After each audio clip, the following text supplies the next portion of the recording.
Tessa from Mama's Geeky here. Thank you so much for stopping by my YouTube channel. Well, thank you guys for taking the time. I watched this with my 7-year-old and she's obsessed already with it. She loves it. And but we wanted to know what drew you to this series.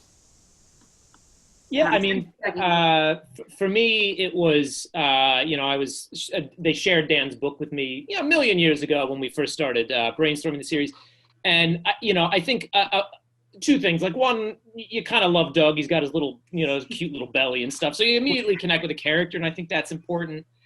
And the other thing is I just think the message couldn't be more timely or appropriate. It's, our show's all about balancing tech with experience and sort of, treating tech as an important part of kids' lives that, of course, isn't going anywhere. Like I have a 2-year-old son, he can use my phone, which boggles my mind.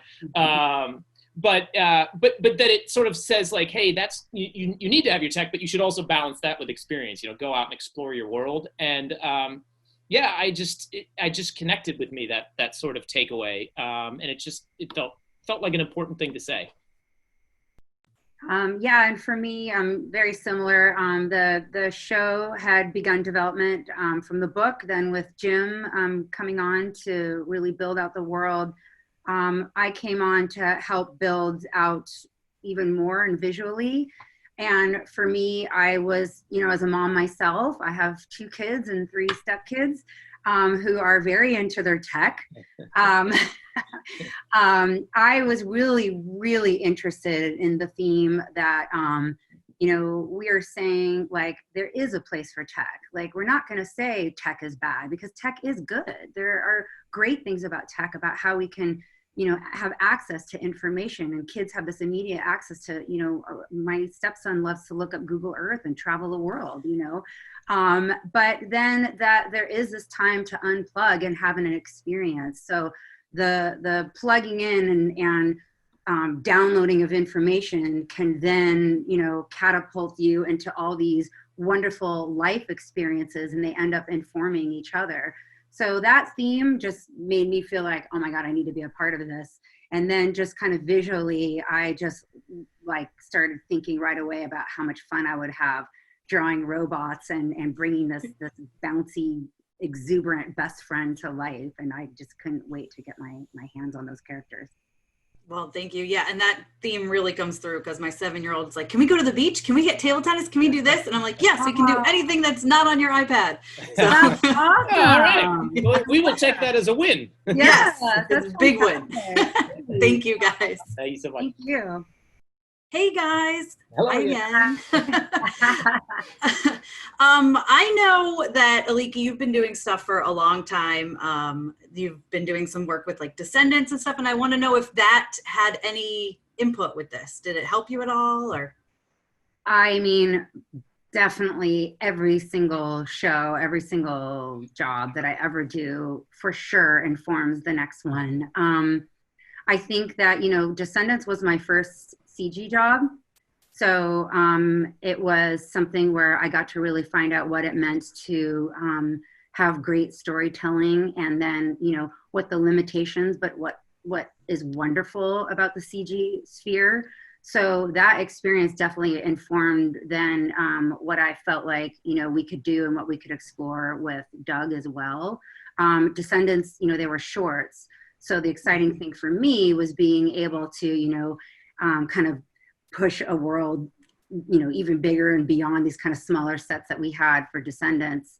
And then, I have to say, because I have a lot of 2D experience too, a lot of times people think, well, now that you did a CG show, I guess there wasn't room for your 2D history, which is just not it at all. The 2D animation that I've done and the 2D shows that I've worked on, Phineas and Ferb and such, like they really informed what the staging and what the animation, kind of the comedic timing ended up being animation-wise for our show. Yeah, it's funny because obviously Aliki, is an incredible artist and storyboard artist, and so we'd get to these scenes and you'd want Emma to have this perfect look, sort of like, we're out or whatever it is. And I just say to like Aliki, just say, do you have it? And she just draw it on a Post-it note and whack it on. You're like, that's it, that's the look. So that's impressive. Yeah. I haven't abandoned my Post-it note sketches from back in the 2D days. That's just That's fantastic, though. Yeah. Thank you. Hi, I brought my daughter with me. She wanted to tell you guys how much she loves it, and she also has a question. Oh, awesome. Well, Doug Unplugs, is there any fun facts or Easter eggs you could tell me about Doug Unplugs? Ooh, any fun facts? Is that what you're asking? Fun facts, yep. Fun facts. Or Ooh. Easter eggs. Oh, Easter eggs. I don't think we have Easter eggs, but we might have some fun facts. I have to think though. Yeah, try to think of some fun facts. I know we got them. I mean, there's a lot of like, you know, kind of behind the scenes of you know, the crew and how we kind of came together to make the show. You know, we have one of our crew, his name is Mike Egan, and he was in charge of making sure all of our, we call them assets, which is our CG characters. He was kind of in charge of logging that and making sure approvals were done and such. And he had this amazing way about him, and he was kind of the safety police in our office. He, for any kind of drills, like earthquake drills, he would put on like a little vest, and he was always like, safety first. And so he was kind of that character. Yeah, and he, when we did script reads at work, we always made sure he read for Safety Bot because he just really inspired our characters. So He brought not only the idea of like the sort of vibe of Safety Bot, but also the sort of emotion of Safety Bot, feeling sad in that one episode. So yeah, that's a great kind fact. of sweetness. Yeah. So you know, we our actor, we kind of talked to him about that we wanted to make sure that was present in our actual performance for the episode.